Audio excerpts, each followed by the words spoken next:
Hello everyone, in this video I'm going to show you how to use Adobe Illustrator to create a sun that looks similar to this one. You'll be using the pucker and bloat effect. The first thing that you need to do is open Adobe Illustrator. Go down to the Start button and click the Windows icon. From the list of programs, choose Adobe Illustrator. Once the program opens, go to File, New. For this project, I'm going to choose Web. If you were going to print this, you could choose Print. For the title, I'm going to call it Sun 2 and put my name on it. The width is going to be 720 pixels, and the height is also going to be 720. Go ahead and leave all of the rest of the settings at the defaults and click Create. Next, I'm going to go to my shape tools, and if necessary, click and hold to pop out the options and choose the ellipse tool, or press L on the keyboard. I'm going to hold down Shift to constrain the ellipse and force it to be a circle. Next, you can see that there are 4 anchor points, 1, 2, 3, 4, which is not enough for our project. So what I'm going to do is go to Object, Path, Add Anchor Points. Anchor points have been added even though you can't see them, but we still need some more. So let's do that again.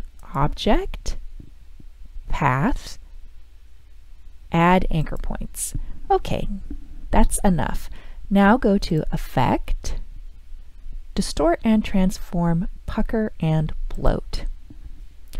Click the slider and drag it towards the bloat side. The further you drag it, the longer and pointier the rays become. Go ahead and experiment until you like the shape of the rays. I think somewhere around in the 20s looks good to me, but you make your own choices. I'll go ahead and click OK, and now I'm going to change the color. So over here where the fill and stroke are located, press X on the keyboard to change the stroke to none, X again to access the color, then use whatever method you want to change the color. I'm going to go over here to the color panel, and that's a nice color. I'll go ahead and stick with that. Now I'm going to draw the circle in the center. If you look at the center of this, you can see that there is a square. What I'm going to do is hold down Alt and click directly on that square and drag out. So holding down Alt, click and drag. Now before I let go of the key, I'm going to hold down Shift 2. So holding down Shift and Alt, I'm going to drag, drag, drag until I get the size that I want. I think that looks good. Now let go of the mouse first, then let go of Shift and Alt. Now I'm going to change the color of that, so maybe something like that.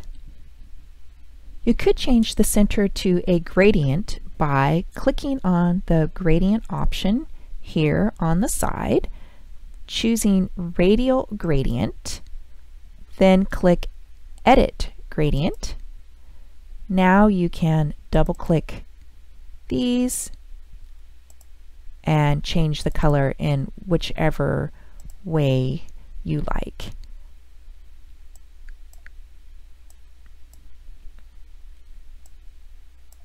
I think I'm going to go ahead and swap those.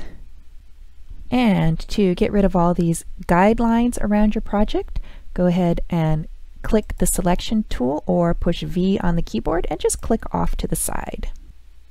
I'm going to show you how to group the objects together. If I click on these now, you can see how they separate, and I don't want that to happen. So what I'm going to do is, with the selection tool, or V on the keyboard, I'm going to draw a selection around both objects so that they're both selected, then right-click and choose Group.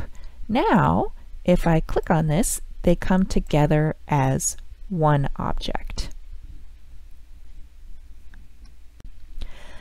The next thing that you need to do is save. So go down to the search feature, type in Google Drive, launch the app. Mine's already been launched, so nothing's going to happen, but for you, you may have to choose your username. Next, I'm going to go to File, Save, and Save on your computer. Click my Google Drive, choose My Drive, Open.